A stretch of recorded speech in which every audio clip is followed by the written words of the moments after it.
Hello everybody, welcome back to another video. Today's video is on Realistic Paint Studio and I'm going to paint a betta fish.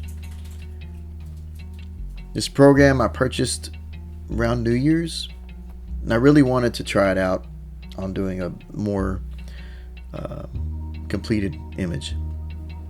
So I looked online and I found this image on the left that you see for reference for a betta fish. Now, if you've looked online at betta fish, there's so many inspiring pictures to want to paint all of them. I love this fish because it has a lot of color. It's very fluid, and it's fun just to look at or paint. It's something that I came across in Pinterest, and I started digging deeper, and I started making like a little folder. I was like, these fish are cool. Kind of like how I love looking up like jellyfish. Those are another thing that I love. I want to start learning to paint a little bit better. Who knows, maybe my next one will be a jellyfish, but I'm still right now I'm on the betta fish phase. So learning the program, I'm trying to figure out the hotkeys, because the hotkeys are something that'll speed up my process, and I'm trying to figure out what each brush does. Some brushes are very specific and you know what they do, and some of them are kind of unclear of whether they're like blending or smudging or what.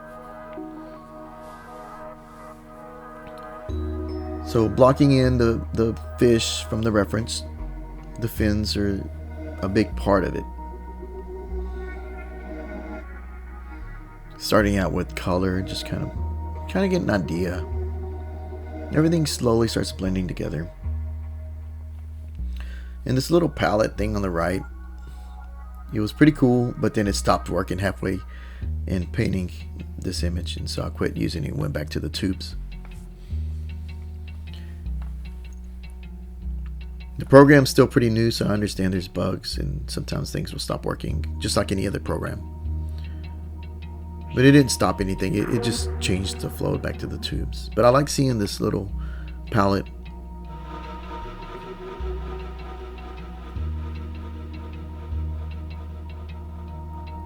Getting familiar with the brushes still.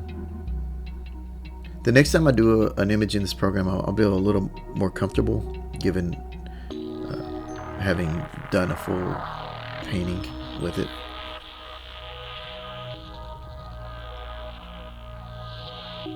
It was really fun though. It was something that I enjoyed doing. I had originally wanted to just spend an hour in this program, but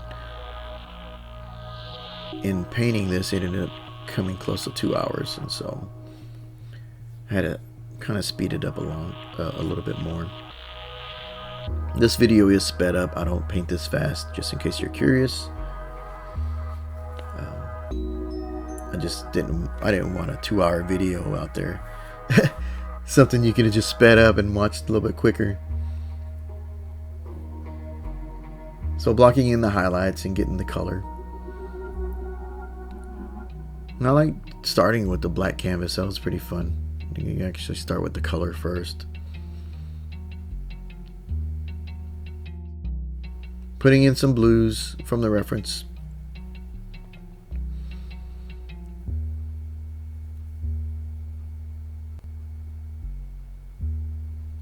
Still experimenting, playing with these brushes and figuring out what they do, getting the eyes locked in.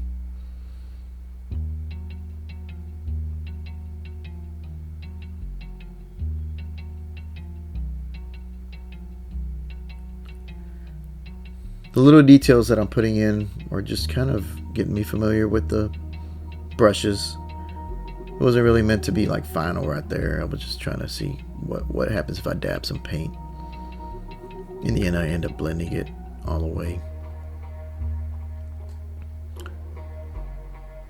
But it did help start kind of establishing what colors were going to be where in a way. And here I would start blending it. I was like, I got lost in the little details. So I gotta block this thing out first. I don't even know if, when you first start a painting or anything, you don't know where it's gonna head. you're going with it for the journey, and then when you get there, you're like, oh, this was fun. Good thing about painting and anything in general like this kind of painting style, you can make mistakes and still push it to work. But it is good to kind of get your composition down and placing it on the scene a little bit more.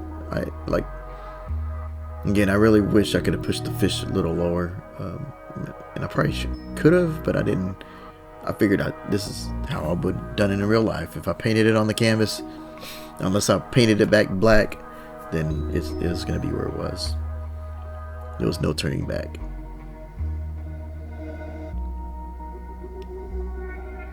So the references had like some purple and the blues. Very fun color palette from this image reference that I found. It had a good variety. Kind of shaping up the fish, give a little more definition. Like I said, you can paint back in some of the stuff. And if you can see, I'm jumping around with these brushes and trying to figure out what do they do. That's really what I'm trying to do, is get familiar with the set. And I look forward to doing another painting in this program because it was very fun. It had a good feeling. Real good feel.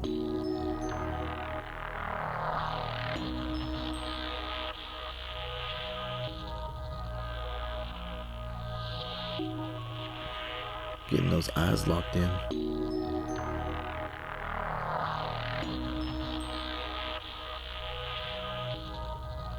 So these fins, they always look like smoke on these betta fish. Smoke or a fluid dress, or no matter how you look at it, it's really fun to paint.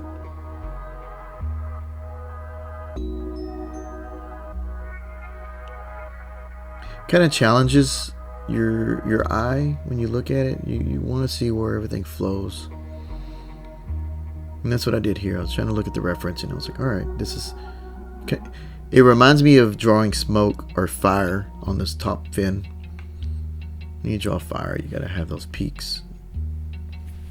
So on each peak, I highlight them a little bit more.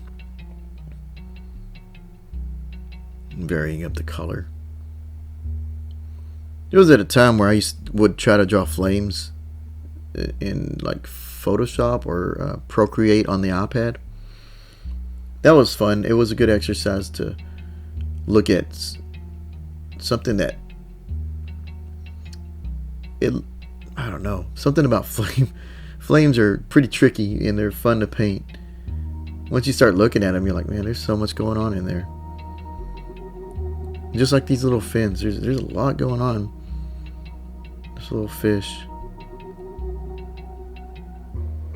When you zoom into like the world around you, it's like, man, just all these little details everywhere. So much when you stop and look.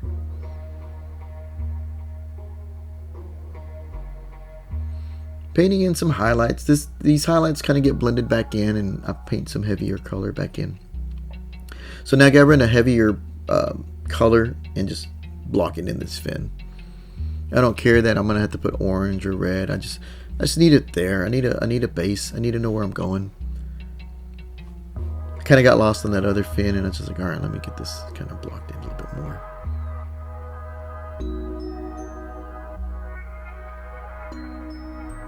Sticking with this oil template and brushes, it was very fluid. It was fun to try to mimic like real world kind of painting. It's always been like the hurdle, right? To kind of put the digital as close to real world, but then again, it's pretty cool because you don't have to go to the store and buy more paint.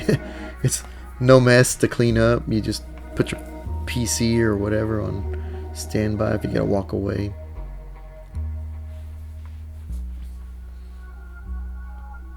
But I do enjoy doing this in real life too, because that's also calming and fun at the same time. But if you don't have the space, and digital is not a bad way to go.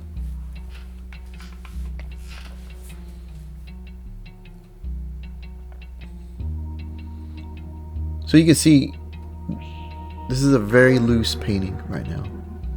And if I were to stop right now, I would have been okay with where it was at. But I didn't want it too exact. I wanted it to still have that painterly feel to it.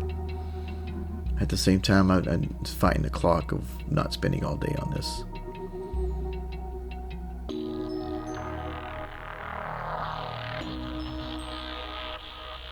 Sometimes you get that creative itch to where you just want to do some art. It's very calming.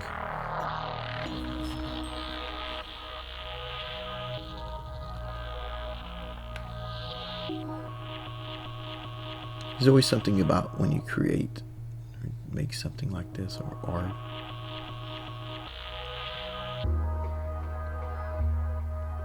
So jumping back and forth between these little tubes, and I'm all pretty much okay with where I was going with it. I did try to jump into the yellow, but then it started turning green because yellow and blue make green. And I didn't want my fish green. and when the reference, you can see that it's not really that kind of color scale. It's more what you see right here.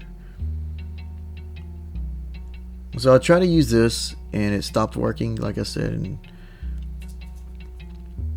just kind of went back to these tubes.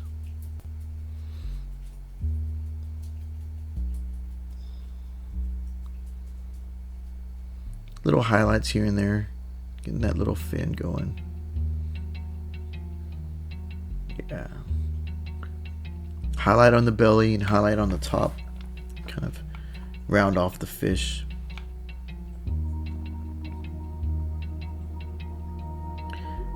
These colors worked really well, what was already preset, so I was okay with that.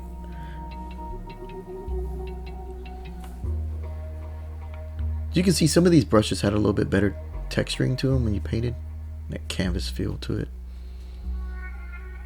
And I like that whenever you have more texture and you start doing like little dabs of paint, it gives just that little bit more detail that your eye, your mind tricks your eye into thinking there's more detail than should be there. So when you're painting and you do these little dabs and small little squiggly lines that don't make sense, but from a distance you're like, oh, it reads, your brain translates it into something, and somehow that works. It always kind of tripped me out how you can grab a piece of paper and a pencil and come out with something that was never there to start with, and you created some art. And that's always interesting to me. Jumping back and forth with these brushes and kind of getting that thin lines, the purple. Because I wanted these oranges to kind of peek through as like little highlights. So they were brushed inside of the program and then slowly kind of taking it back with these other colors. And so each color I wanted to kind of have those strips going in. For a little bit there I used that little rake brush, the kind of like the little knife looking brush, and that did like some pretty cool lines. But I didn't want it too it looked like a rake, I guess, like that rake brush, but it didn't give me that silky feeling that I wanted. So I went back over another brush and smoothed it out. Again, looking at the hotkeys. Hotkeys are your friend if you're trying to speed up your workflow process in anything you're doing on the computer. It always helps to reference any hotkeys. Used to be, when I first started learning like Photoshop and stuff, I would have a little post-it notes around my monitor, and so, or if I started customizing a program that I was using often enough, I would write down the hotkeys so I would keep committed to memory whatever I changed, and then years later those hotkeys are what I must have now. I'll go back and change it no matter what. I was like, this has to be this button. So the fish had like little red spots in it. That was pretty cool. I was like, I love that there was like random little colors on this fish. You got the little painterly feel on the lips and little highlights. Yeah, you get lost in stuff like this. Hopefully as you're watching this, you're painting something yourself or just doing something creative. There's always little things here and there. Just dab, color. So this brush right here had like a kind of like a smudgy feel to it. It kind of worked, but I went back to another brush to kind of fix that. That brush felt like more for something else that I needed. I don't know. It wasn't the brush I needed at the time. Let's put it that way. So I'm trying to add more color back into it. And there's a little bit of, I think there's red in that area too. But just kind of blocking it out.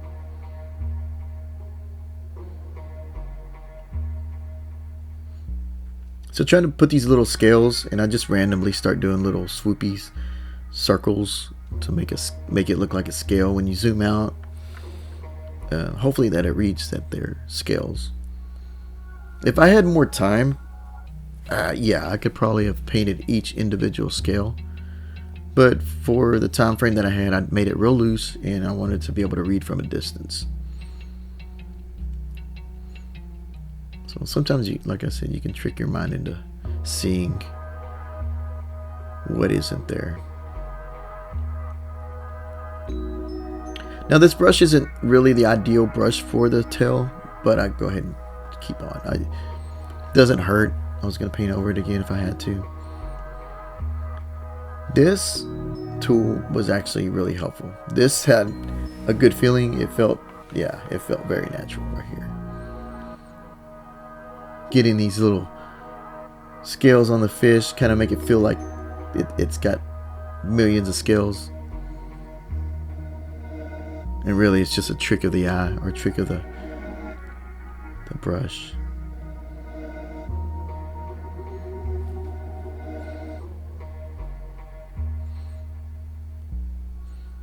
So here I start to kind of blend these colors, but at the same time when I do this, it almost muddies it too much, and I didn't want that.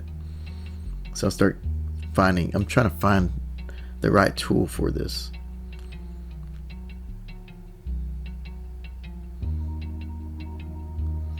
I think this is where I find that rake looking brush.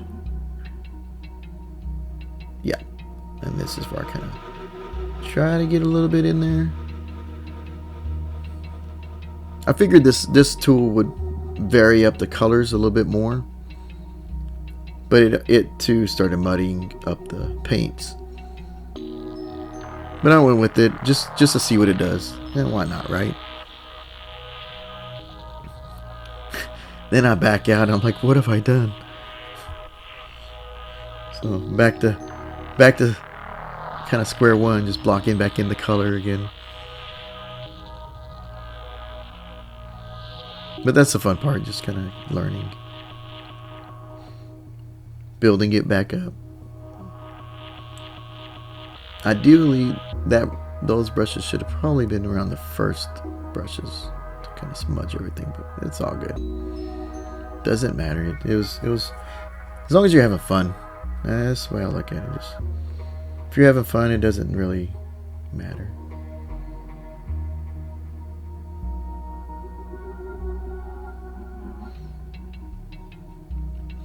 Putting back in some of these reds.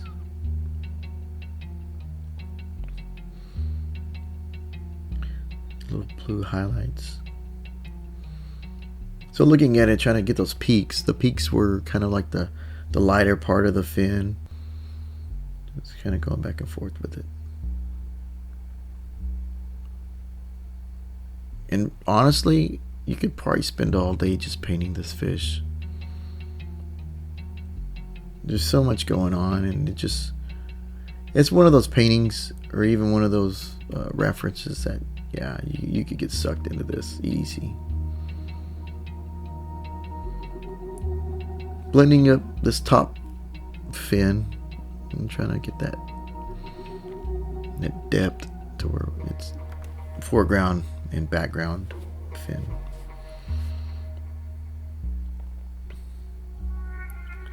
I like how this program has like an easel. Near the end of this video, you'll see, or even the first image that we saw whenever you watched this video, it had that, like it was in its own little art desk. And there's different variations for that, and that's pretty cool. I like that.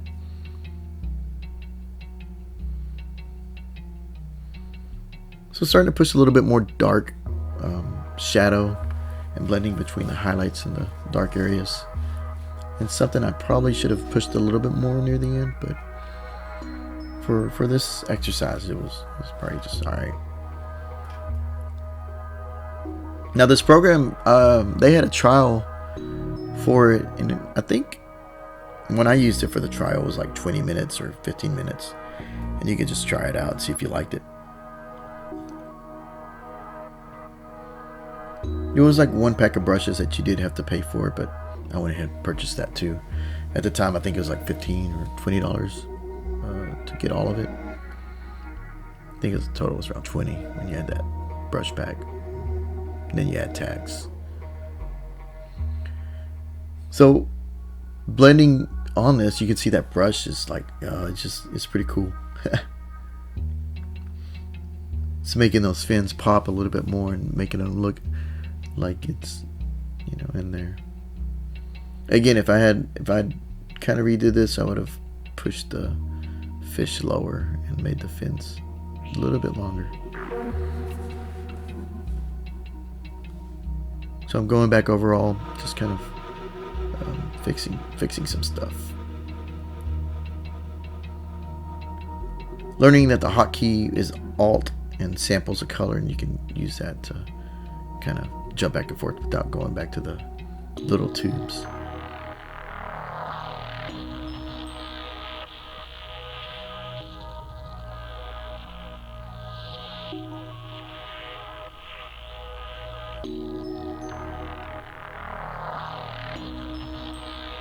So the little details at the end are when I shift to putting the last details in, I start getting the smaller brushes and start putting these small little lines and stuff like that and blending them back together. I feel like these little details are the kind of like the last ones that you're going to be putting on, because they're always like a highlight or something that has to be layered on top. Like hair, I guess, if you're going to do hair. So here you can see I'm blending those heavy lines a little bit more with the painting. You can see. Again, these fish are very beautiful. Just looking at just how their colors are and everything, like a peacock, right? If you were to watch all those colors in that bird. Again, like looking around at life, you always get inspired by what's around you, and that usually helps in getting more creativity going. Around summertime, I would take pictures of bugs, and that was almost like an inspiration for creatures. It's almost like having aliens in your backyard on a miniature scale if you zoom in on them with a magnifying glass.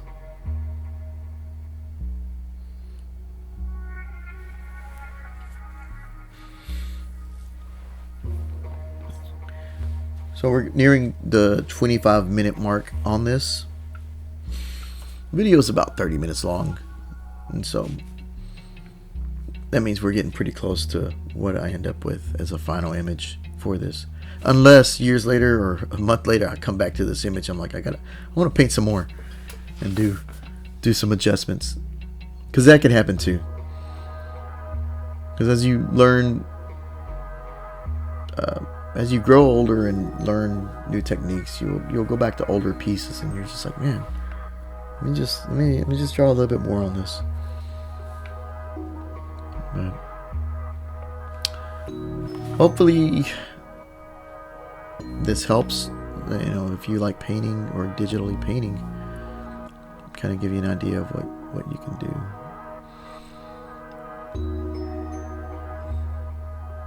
What I'm using to paint, I guess that's another point, is a Wacom tablet. And they have different sizes and different variations of this. Some of them you can see where you're drawing on the screen of the tablet, and some of them don't. Mine doesn't have that. It's just a standard Wacom. You can order them online, and I wouldn't imagine doing something like this with the mouse. It would be a lot of strain on your hand or your wrist to do something like that. So I highly advise using a tablet if you're able to get one. And I think they sell little bamboo ones too. If you ever look around online, I think they're called bamboos. I've never owned one. I want to try one out just because I like how small they are, and I like to travel with the computer sometimes to be on the go to paint too and do 3D. So now I'm blending in these little highlights so that they're not so dominant on the fin. You can see I got some green going in there. That's like, oh, some green color snuck into my color palette.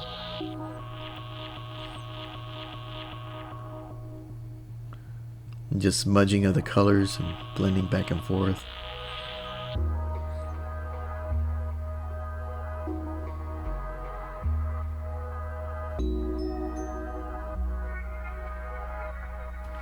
So this is kind of most of the painting after I get this tail kind of locked in, and this is what the program will give you inside of there. If you look at the renderings, I'll do a quick look around with it. Kind of wanted to see what it looked like in those little environments, and I love, that's a small thing about this program that I like, is that they put it in a little environment, and at the end you'll see it a little bit slower, but some of the environments will have cracks on the image or a little more texture on the painting when you look at it, and those little touches make it, I guess, realistic. I guess thus the name, right? Realistic Paint Studio. But so far this program is pretty fun. I really enjoy using it. I like the layout. It kind of fits my needs, what I need. And again, I know this is like one of their first, I guess it's the first version. I haven't seen any other versions of it. But for what it is, I really like it. I enjoy it. A little more scales, just randomly placing them.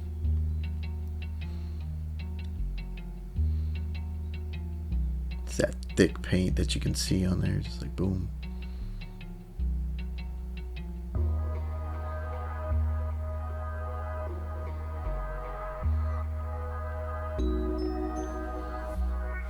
And there's our fish.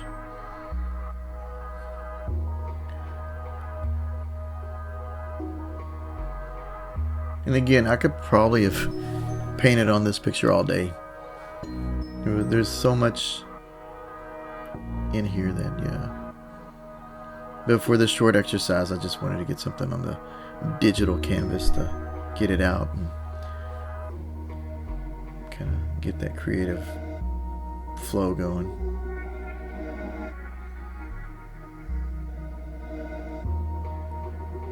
Originally, I had planned on jumping in ZBrush, but this program was looking at me.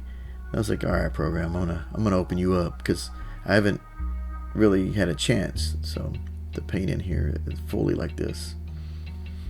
So here it goes. Here's the environment, and it puts it in like a little scene I like this because you can see the little textures a little bit more.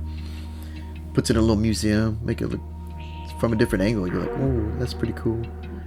And you can see the cracks on this painting. So that's most of it, of this video. Hopefully, you're inspired to do something or create something today. I was feeling a little creative and I wanted to paint one of these fish and use this program and knock 2 things out that I wanted to do. So hope you enjoyed this video.